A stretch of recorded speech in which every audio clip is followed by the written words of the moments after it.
Olá!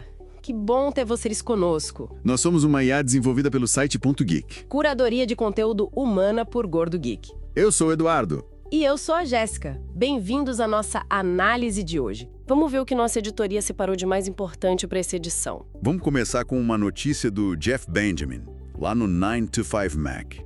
Parece que temos aí uma pista sobre a tela do futuro iPhone 17R, hein? É? O que descobriram? Parece que veio direto da segunda versão beta do iOS 26. Encontraram um recurso lá usando aquele papel de parede clássico do peixe-palhaço, sabe? Ah, o famoso peixe-palhaço. Lembro dele, exato. E a novidade é a resolução, 1260 por 2736 pixels. Uma resolução que, assim, ninguém tinha visto antes em nenhum aparelho. Opa, interessante isso aí. 1260 por 2736. Realmente não bate com nenhum iPhone que a gente tem hoje. Pois é. E essa resolução se encaixaria, assim, perfeitamente entre o que se espera para o iPhone 16 Pro e o 16 Pro Max, né? Exatamente. Reforça aqueles rumores que já circulavam. Aqueles da tela de 6.6 polegadas por 17R e do design ultra fino. Isso, parece que a Apple quer mesmo posicionar esse modelo de uma forma bem específica na linha. Talvez um intermediário premium, maior, mas sem todas as features Pro. Faz sentido, né? Criar mais opções para o consumidor. Bom, e ainda falando do iOS 26... Sim, tem mais coisa. O Joe Rossignol, da MacRumors, ele está reportando detalhes de uma função nova. Chama Recovery Assistant. Recovery Assistant. Assistente de recuperação. Para que serve? A ideia, pelo que entendi, é para quando o iPhone dá um problema sério para iniciar, sabe? Quando ele não liga direito. Ah, tipo um modo de segurança mais inteligente. Isso.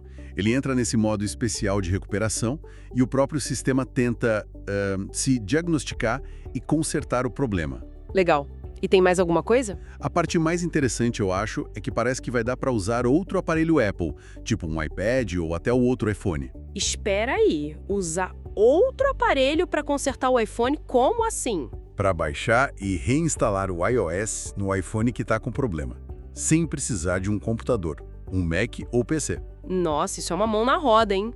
Uma evolução daquele recurso de recuperação que estreou nos modelos do iPhone 16, né? Mas agora sem precisar do Mac. Bem mais acessível. Exatamente. Facilita bastante a vida de quem não tem um computador à mão na hora do aperto. Com certeza. Mudando um pouco de assunto, saindo do software e indo para conectividade. Zach Hall, também lá do 9to5Mac, ele está trazendo novidades da T-Mobile lá nos Estados Unidos. T-Mobile. Ah, deve ser sobre a conexão via satélite deles, né? Com a Starlink. Exatamente. O T-Satellite. Parece que vão lançar comercialmente agora, dia 23 de julho. Finalmente, já estavam falando disso há um tempo. E como vai funcionar no começo? Bom, inicialmente, o foco vai ser só mensagem de texto via satélite. Para aquelas áreas onde não tem cobertura celular normal, sabe? O famoso sem sinal. Entendi. Mensagem de texto já ajuda muito numa emergência ou lugar remoto. Mas o plano deles é mais ambicioso. A partir de 1º de outubro, eles querem habilitar também a conexão de dados. Dados via satélite, no celular, uau! E a velocidade? Será que vai ser boa? Ainda não temos esses detalhes de velocidade. Mas o interessante é que eles estão trabalhando junto com a Apple e outras empresas grandes. Quais empresas? AccuWeather, Google, WhatsApp e até o X, antigo Twitter.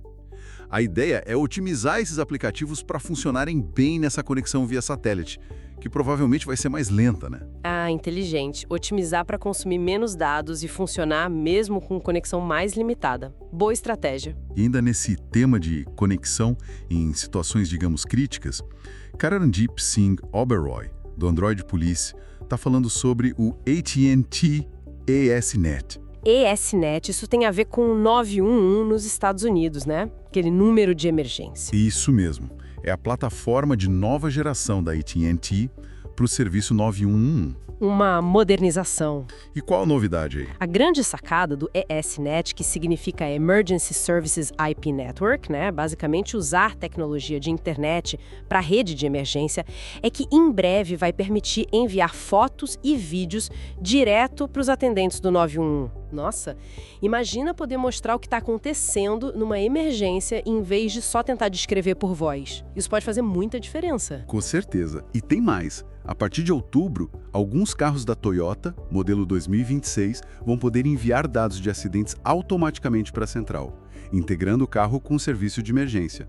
Mais uma camada de segurança. Interessante. Agora vamos para um assunto que sempre preocupa: segurança digital. Dan Goodin, da Ars Technica, traz um alerta bem sério. E lá vem. O que aconteceu? Hackers, que têm uma suspeita forte de ligação com o governo chinês, um grupo chamado Salt Typhoon, exploraram uma falha antiga em equipamentos da Cisco. Salt Typhoon, China, Cisco e o alvo. Invadiram uma empresa de telecomunicações lá no Canadá. Uma telco? Caramba.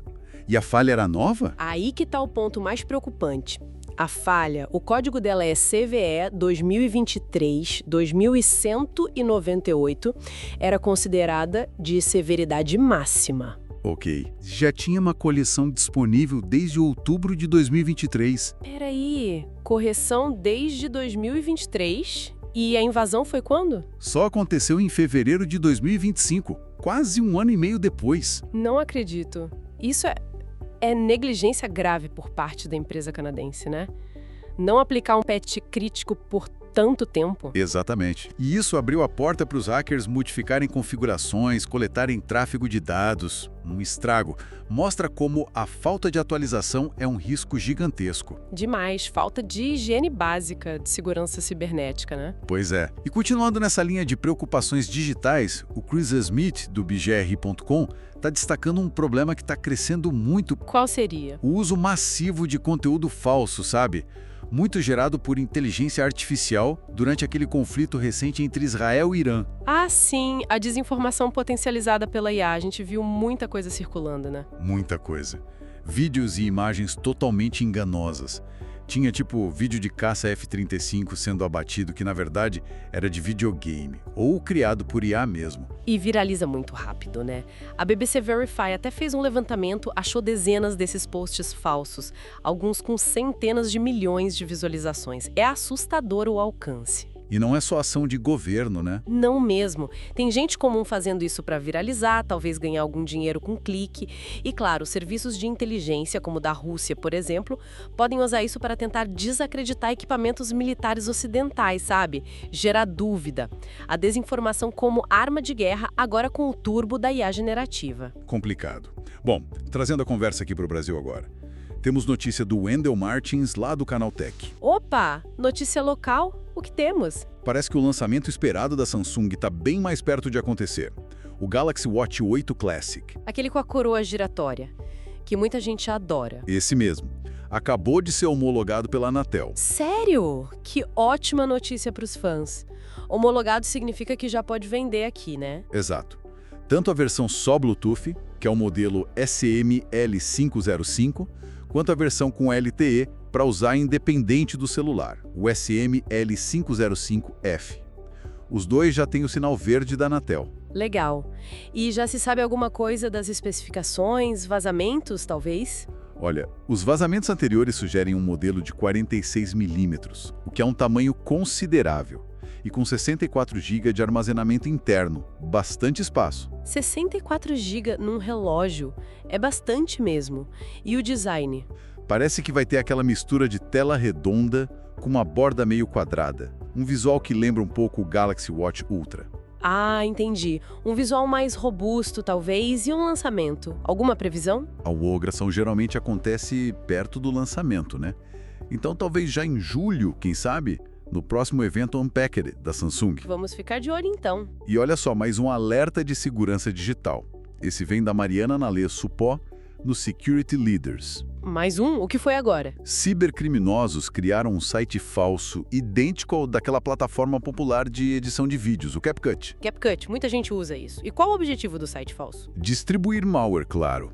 É um golpe bem pensado na execução. Como assim? O site falso usa um endereço URL quase igual ao oficial. O oficial é CapCut.com. O falso é CapCutI.com. Só adicionaram um i no final. Nossa, muito fácil de cair nessa se não prestar atenção. E o visual do site? Idêntico. Uma cópia perfeita.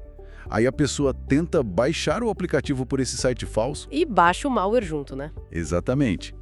Baixa um instalador malicioso do tipo NSIS, que é um formato comum para instaladores, só que esse vem com um presente extra. Ele pode instalar outros tipos de malware no computador da vítima. Credo. Então a recomendação é sempre aquela: verificar o URL com muito cuidado antes de clicar ou baixar qualquer coisa. E ter uma boa solução de segurança instalada, claro. Sem dúvida. Dobrar a atenção. Agora, para mudar um pouco de clima, uma notícia de ciência que parece, assim, coisa de ficção. Vem do Alessandro de Lorenzo, no Olhar Digital. Ciência. Gosto. Conta aí. Pesquisadores, lá da Universidade de Edimburgo, na Escócia, conseguiram modificar geneticamente uma bactéria super comum, a Escherichia coli. A E. coli. Aquela famosa. O que eles fizeram com ela? Conseguiram fazer ela transformar plástico PET, aquele das garrafas de refrigerante, em paracetamol. O quê? Transformar plástico em remédio? Tá falando sério? Seríssimo, parece mágica, né? Mas é ciência pura. Eles basicamente reprogramaram a bactéria para fazer uma série de reações químicas bem complexas. E como fizeram isso? Incluíram uma reação chamada reação de Lawson. E o mais incrível, tudo em temperatura ambiente. O resultado foi que conseguiram converter um derivado do PET no princípio ativo do paracetamol. Nossa! E funcionou bem? Qual é a eficiência? Em testes de laboratório, pequena escala ainda, né? Mas conseguiram quase 92% de eficiência na conversão. Para completar o processo todo, eles inseriram genes de um cogumelo e de outra bactéria na E. coli. Que coisa fantástica! Uma engenharia genética muito avançada. É impressionante. Claro, eles mesmos dizem que ainda tem desafios para levar isso para uma escala industrial, né, para produzir em grande quantidade. Sim, escalar processos biológicos assim é sempre um desafio. Mas só a perspectiva. Imagina transformar lixo plástico, que é um problema ambiental gigantesco, num medicamento útil como o paracetamol. Seria incrível. Reduziria a poluição e a nossa dependência de matéria-prima vinda de combustíveis fósseis para fazer remédios. Realmente, uma perspectiva muito promissora. Tomara que consigam superar os desafios da escala industrial. Tomara. E para a gente fechar essa nossa rodada de notícias, tem uma disputa quente no mercado farmacêutico. Quem reporta é o Ed Cara, na Gizmodo. Briga de gigantes. Quem são os envolvidos? De um lado, a Novo Nordisk, a fabricante do Ozempic e do Wegovy, aqueles medicamentos super populares para diabetes e perda de peso. Ah, sim. Conhecidíssima. E do outro lado? A Hims & Hers, uma empresa de telesaúde que cresceu bastante nos Estados Unidos. E a Novo Nordisk encerrou, assim, de forma abrupta, a parceria que tinha com eles. Rompeu a parceria? Mas por quê? Qual a alegação? A acusação da Novo Nordisk é bem séria. Eles dizem que a Hims & Hers estava promovendo e vendendo em massa versões compostas da semaglutida. Versões compostas? Tipo, manipuladas em farmácia? Não o produto original, o Ozempic ou o Wegovy? Exatamente. Versões manipuladas do princípio ativo, a semaglutida. E a Novo Nordisk alega que a Hims fazia isso de forma enganosa e possivelmente ilegal. Enganosa como? Aproveitando brechas na regulamentação lá nos Estados Unidos. Brechas que a FDA, que é a agência reguladora tipo a nossa Anvisa, já está tentando fechar, inclusive. Entendi. Uma questão regulatória e de concorrência, então. E o que a Hims & Hers diz? Eles negam tudo, claro. Dizem que agem dentro da lei e acusam a Novo Nordisk de práticas anticompetitivas, de querer impedir que alternativas mais baratas cheguem aos pacientes. É, uma disputa complexa que envolve muito dinheiro, acesso a medicamentos que estão em alta demanda, vai dar pano para manga ainda. Com certeza. Uma briga para a gente acompanhar os próximos capítulos. Esperamos que essa nossa discussão detalhada tenha sido útil e, claro, interessante para quem nos ouve. E se você gostou, não esquece. Deixa seu comentário, curte, compartilha com os amigos. Isso ajuda muito a gente a continuar trazendo essas informações e análises. É isso aí. Muito obrigado pela companhia e até a próxima. Tchau!